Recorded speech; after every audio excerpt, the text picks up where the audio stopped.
Bonjour et bienvenue dans Les Experts. Aujourd'hui, je reçois Stéphane Baldi. Stéphane Baldi, c'est un entrepreneur qui est dans le funéraire, mais pas que. Vous allez tout comprendre. Il va nous expliquer son parcours. Bonjour Stéphane. Bonjour. Alors, peux-tu nous parler de ton parcours pour commencer? Oh là, le parcours, le parcours. Le parcours. À l'heure actuelle, je suis chef d'entreprise depuis 2017. Je possède une pompe funèbre en Moselle.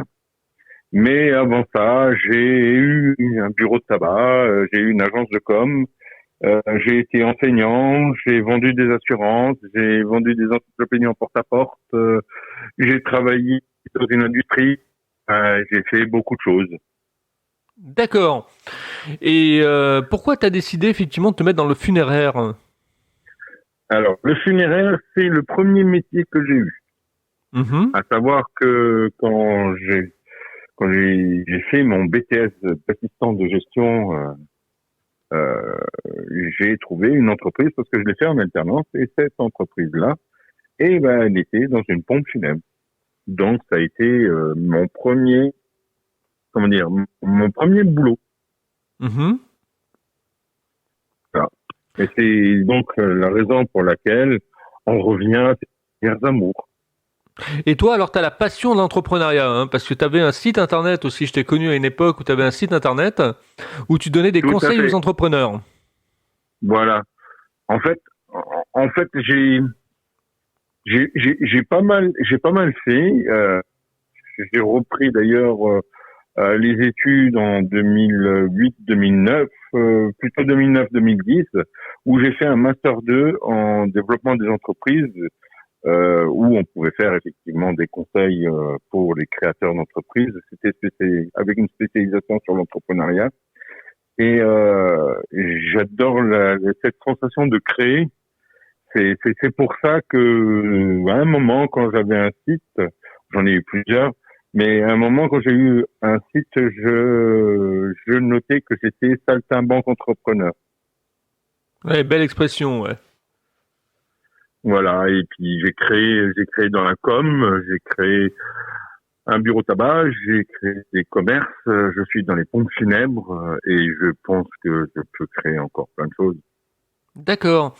Et alors, tu peux nous parler de cette activité de pompe funèbre? Bon, là, c'est Halloween, donc on est un petit peu dans la thématique. Comment ça se passe exactement? Alors, comment ça se passe? C'est-à-dire, comment ça se passe? Quand les gens se rendent compte ou du moins sont contactés par l'hôpital qui a un décès, les démarches à effectuer, qu'est-ce que... Parce qu'on peut intervenir avant, Mhm. on peut intervenir pendant, et de plus en plus, on commence à intervenir après. D'accord. Donc, le avant, c'est tout ce qui concerne les préventions, Mhm. les prévoyants, donc les propositions de contrats obsèques. Il faut savoir que les pompes funèbres, entre autres mon réseau funériste, les pompes funèbres proposent des contrats obsèques et bien sûr, c'est toujours appuyé par un devis. Donc ce produit, on met en place les devis, pardon, et suite au montant du devis, on met en place le capital. Et donc on paye mensuellement ou en prime unique ses obsèques. Et bien sûr, on laisse et sa famille tranquille financièrement et sa famille tranquille pour les empêcher de faire des choix qu'ils pourraient avoir du mal à faire à ce moment-là. D'accord. Et aujourd'hui, on est plus dans la sépulture ou plus dans la crémation en fait? Alors aujourd'hui, pour être sincère, tout ce qui concerne la marbrerie, les monuments dans les cimetières, on est en perte de vitesse par rapport à des années 60, 70, voire avant, où effectivement l'élément essentiel où l'inhumation se faisait, c'était dans les cimetières. Aujourd'hui, moi personnellement, sur mes chiffres, quand je regarde mes chiffres, je dois être approximativement à 85 à 90% de crémation. D'accord. Ok. Je sais que à Rennes, ils sont très orientés aussi crémation. Oui, il y a même un deuxième funérarium qui s'est créé, je crois, ou qui doit se créer. Ouais. Donc voilà, je veux dire, la crémation commence à prendre de plus en plus d'importance. Euh, une des raisons, je pense, et ça c'est mon avis personnel, je pense qu'une des raisons, c'est surtout lié au fait que l'Église ait de moins en moins de poids au niveau de la société, Mhm. et que on se positionne de plus en plus avec des mentalités ou des approches qui sont plus méditation zen, plus asiatiques, et qui sont plus tournées vers la crémation. Faut savoir quand même que pour information, il a fallu attendre le Conseil de Vatican II, c'est-à-dire dans les années 62-63, pour que l'Église reconnaisse la crémation. D'accord. Ouais, c'était pas quelque chose d'évident, Avant quoi. cela, il n'était pas possible de faire une cérémonie religieuse et de se faire crématiser. Et alors, dans cette activité de funéraire maintenant que tu fais, tu as une grande place à la création aussi, c'est-à-dire effectivement, on parlait tout à l'heure des stèles, des tombeaux, des choses comme ça. Est-ce que quelque part, effectivement, il y a de la création aussi, il y a une part de créativité? Je répondrai simplement, je vais pas m'arrêter sur les produits, mais tout le secteur des pompes funèbres est à recréer et à réinventer. D'accord, ok. Aujourd'hui, on a souvent l'image d'une pompe funèbre qui se trouve à attendre que les gens viennent les voir pour faire les obsèques. Donc, bien sûr, donc ça laisse une image de personnes qui travaillent dans une agence, qui attendent tant qu'il n'y a pas de décès, ils travaillent pas. Et après, une fois qu'il y a un décès, il y a plein de travail. Et on est sur un secteur qui est très vieillissant en termes de chefs d'entreprise.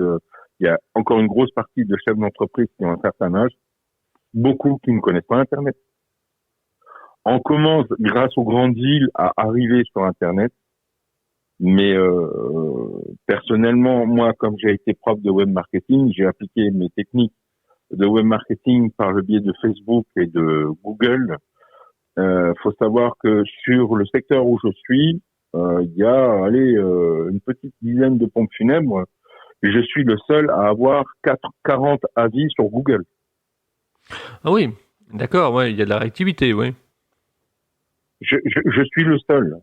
Et pourtant, je suis pas le plus vieux. D'un autre côté, je suis le seul à communiquer autant sur Facebook. Mhm. Il y a énormément de pompes funèbres qui n'ont pas passé, qui n'ont pas passé la porte d'Internet. Mhm. Ils savent qu'ils doivent y aller, mais comme c'est inconnu pour eux, ils sont obligés de tout externaliser et ils maîtrisent plus rien. Alors quand on sait que certains chefs d'entreprise, quand c'est leur bébé, ils veulent tout maîtriser, ça limite un peu les ouvertures. C'est un métier Stéphane, c'est un métier qui se féminise, le domaine des pommes funèbres ou pas? Je dirais que le domaine des pompes funèbres se féminise pas mal en ce moment. D'accord. On commence, alors, euh, grâce à des enseignes comme les pompes funèbres générales, d'accord, ils ont eu des vagues d'embauche de femmes en tant que conseiller funéraire. Le conseiller funéraire, c'est le sort de celui qui reçoit la famille, c'est le, entre guillemets, commercial de l'agence. Et les femmes sont de plus en plus présentes dans la réception des familles, l'accueil des familles et puis l'organisation des obsèques. Mais on commence à voir arriver sur les convois des femmes porteurs. Ah oui, ça c'était original, oui. Moi, je sais que j'ai fait une cérémonie mardi, j'avais une femme sur le convoi, une femme qui portait. Mhm. Hier, j'ai un de mes collègues qui a fait une cérémonie, il avait 2 femmes sur le convoi. sur 4. On commence à voir arriver les femmes. On va dire que légalement, si on s'approche de la loi, le seul embêtement qu'on a à employer des femmes, c'est qu'elles sont limitées à 25 kilos. Ah oui, il y a une limitation. D'accord, ok. C'est la législation. Pour les hommes, la limitation, c'est 55 kilos et pour les femmes, c'est 25. Donc, clairement, si on se trouve dans une situation où un monsieur ou une dame décède et qui pesait 110 kilos, s'il pesait 110 kilos et qu'on avait 4 femmes, légalement, on ne pourrait pas le faire.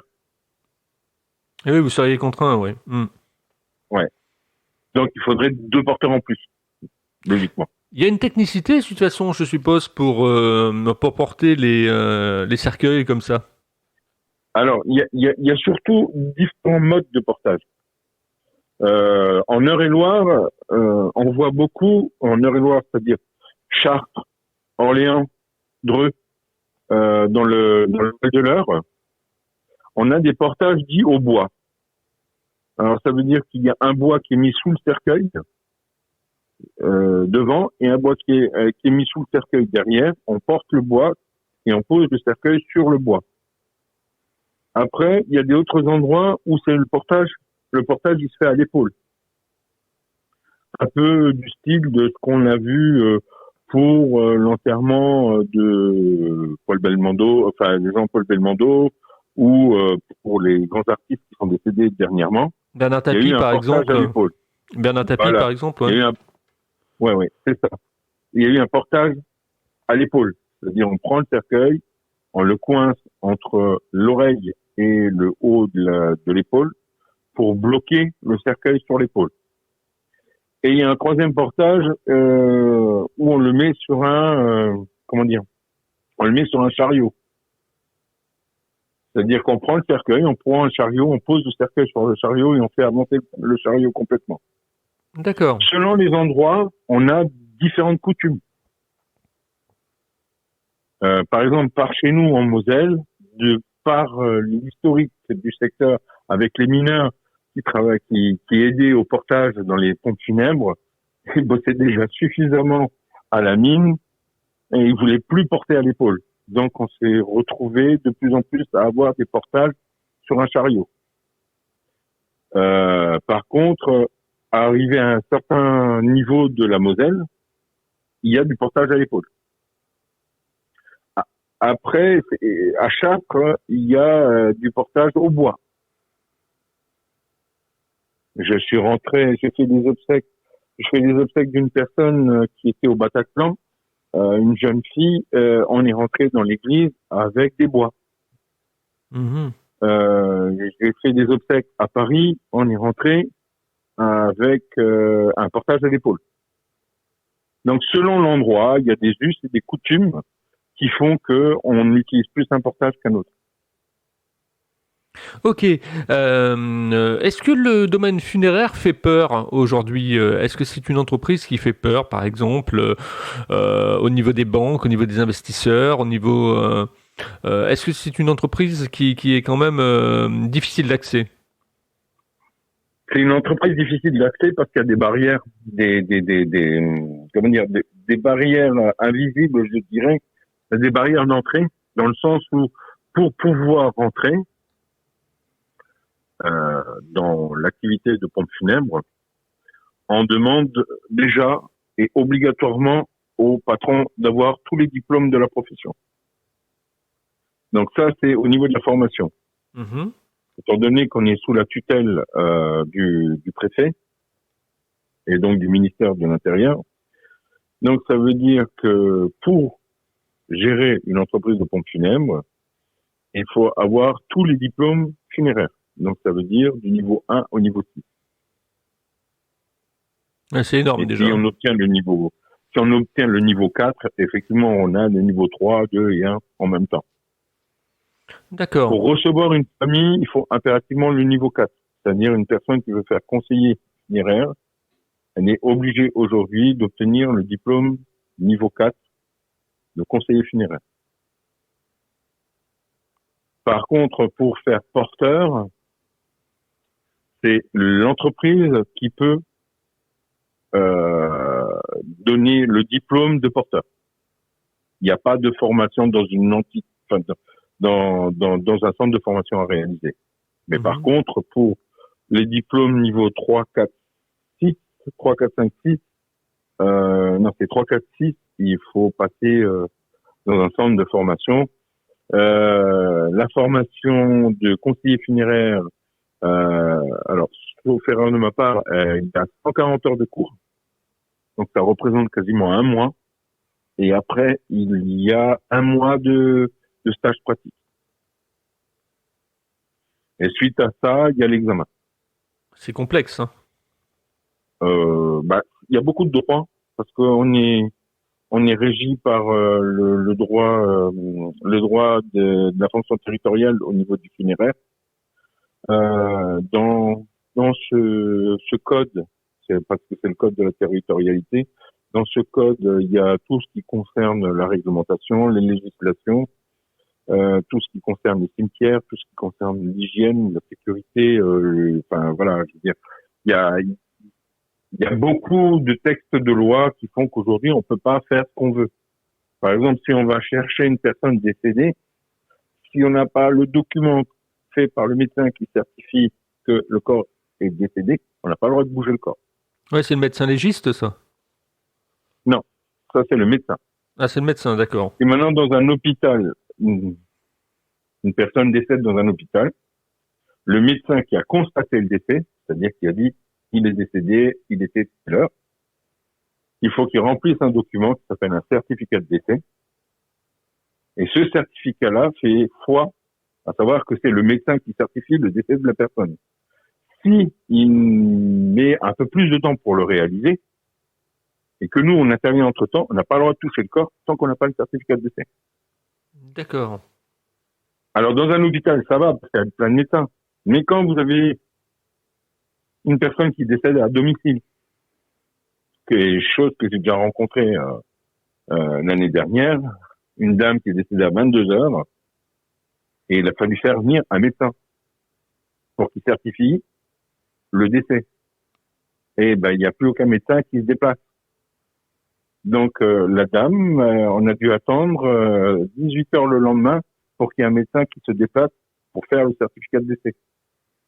De 22 heures jusqu'à 6 heures du soir, on n'a pas pu toucher le corps.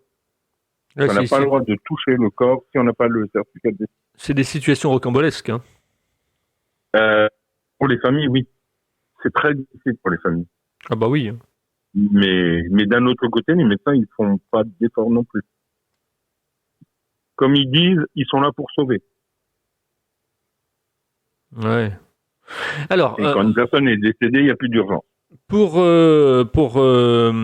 terminer cette interview, on va parler un petit peu de l'aspect futuriste de ton activité. C'est-à-dire comment dans un an, dans 5 ans, tu vois effectivement ton activité évoluer, c'est-à-dire l'activité funéraire. Personnellement, si ça continue comme on l'a vécu pendant le confinement, je vois sincèrement que les plaques vont se vendre de plus en plus, tout ce qui est plaques funéraires pour fleurs et compagnie, va se vendre de plus online, qui aura un service qui passera par le téléphone ou les visioconférences pour recevoir les familles, pour mettre en place tout ce qui est cérémonie familiale et compagnie, pour intervenir. On l'a fait pendant 1 an, ça s'est très bien passé. Moi, j'ai vu, il n'y a aucune famille qui est venue dans mon agence et il y a eu énormément de décès à gérer.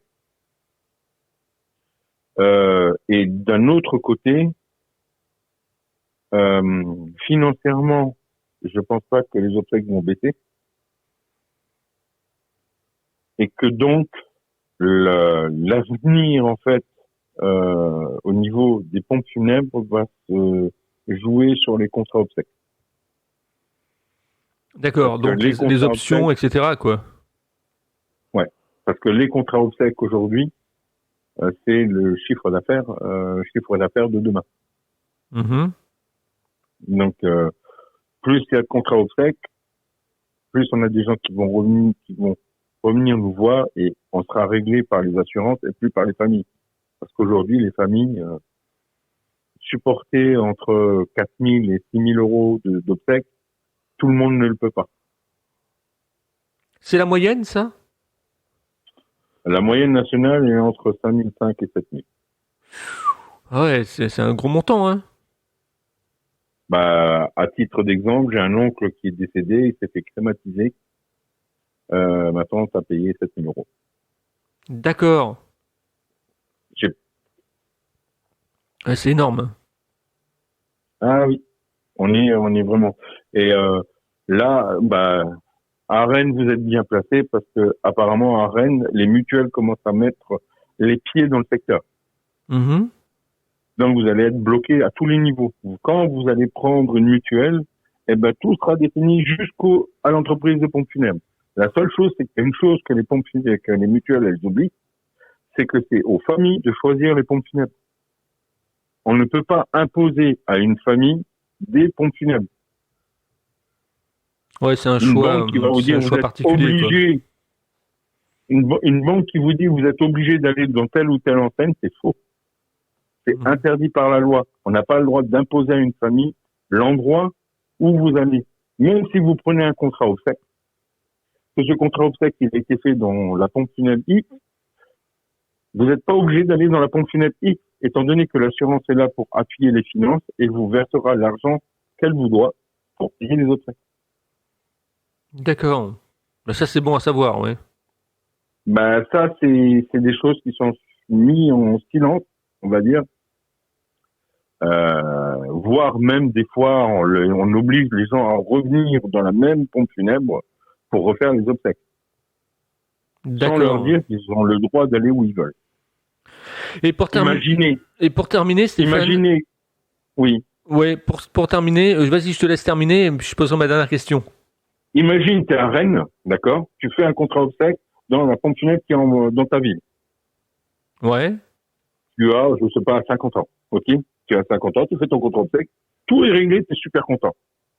Pour une raison X, Y ou Z, tu décides d'aller vivre à Nice. Personne ne va t'empêcher d'aller à Nice. ah bah non. Tu vas vivre à Nice, tu décèdes à Nice. Tu vas revenir à la pompe funèbre de Bretagne. Ouais. Ou alors tu vas prendre une pompe funèbre à Nice. Bah, moi, je pense effectivement que la raison voudrait que d'une certaine manière, on prenne la pompe funèbre sur la ville où on est. Ben voilà. Donc ça veut dire que ce que tu as déjà payé pour le contrat obsèque que tu as fait à Rennes, l'argent est débloqué et donné à l'ayant droit, c'est-à-dire l'épouse ou les enfants directs, qui vont régler les obsèques. D'accord. Donc il n'y a pas d'obligation, même si on fait les obsèques dans une pompe funèbre, à revenir dans la même pompe funèbre. D'accord, ok. Alors, ma dernière question, c'était la question que je pose à tout le monde. Comment tu trouves ma façon d'interviewer les gens? Voilà, ça amuse beaucoup les personnes, ça. Comment je trouve? Ben moi ça fait longtemps que je te connais, ça fait longtemps que je t'ai entendu interviewer. On va dire qu'on est un peu plus incisif dans les questions, on prend moins de temps et on s'étale moins. Je dis ça en fonction du souvenir de l'interview qu'on avait fait, qui devait durer très peu de temps, qui a duré un temps fou au téléphone. 2 heures, je crois qu'elle avait duré. Voilà, je crois qu'on avait fait exploser les compteurs. Ah ouais, c'est clair. Voilà. Donc, mais non, mais c'est une. Ce qui est bien de savoir, c'est que les gens s'intéressent à d'autres choses et qui voient les métiers de chacun des personnes. Parce qu'aujourd'hui, on a beaucoup de personnes à qui on dit ouais, tu pourrais bosser dans, mais ils savent pas ce que c'est. Et ça amène une première approche des différents secteurs, une démarche, parce que bon, il y a aussi une démarche entrepreneuriale, d'une démarche de curiosité et puis une démarche de présentation de différents secteurs. Parce que bon, là, il se trouve que je suis chef d'entreprise d'une pompe funèbre. Si je prends ce titre-là, aujourd'hui, qui connaît le funéraire? Ben là, grâce à toi, les gens effectivement auront une meilleure idée dessus et puis ils éviteront certains pièges. Moi, je les invite sincèrement à me suivre sur ma page Facebook. Ils auront des informations. Je suis disponible quasiment 24 heures sur 24. S'ils ont des questions, et Dieu sait que j'ai des contacts sur Rennes, s'ils ont des questions, Messenger, ça existe. Je peux leur répondre si c'est des questions de droit, si c'est des questions sur les concessions, au niveau des cimetières, au niveau du monument. Parce qu'il y a tellement de choses. Il n'y a pas que le décès. Il y a aussi la législation qui est mise en place par les mairies pour gérer les cimetières. Il y a le fait, oui, voilà, j'ai un monument, le monument d'à côté est tombé sur ma tombe, c'est qui le responsable? Ben oui, voilà, je veux dire, c'est des choses qui arrivent. Tout à fait, beaucoup de questions, Stéphane. On va conclure cette interview. Il y a le funéraire et il y a tout ce qui est autour. Voilà, on va conclure cette interview. On va remercier effectivement ceux qui l'ont écouté.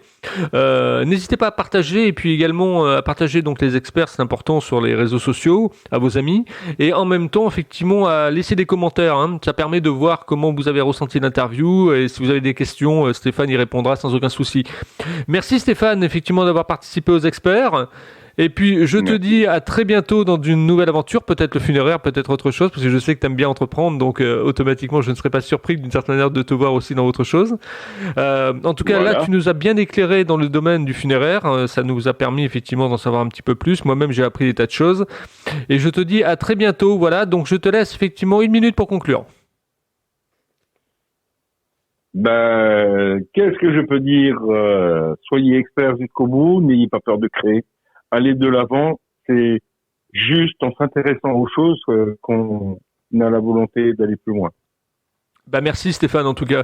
Et puis sachez-le, je vous le redis à chaque fois dans les experts, je recherche un sponsor. Donc si vous voulez sponsoriser les experts, si vous êtes une entreprise, si vous voulez mettre de votre notoriété au sein des experts, contactez-moi, je vous expliquerai effectivement comment ça fonctionne. C'est de l'épisode sponsorisé. En fait, vous sponsorisez l'épisode et vous choisissez le nombre d'épisodes que vous voulez. Voilà. Je vous dis à très bientôt avec un nouvel invité. C'était les experts.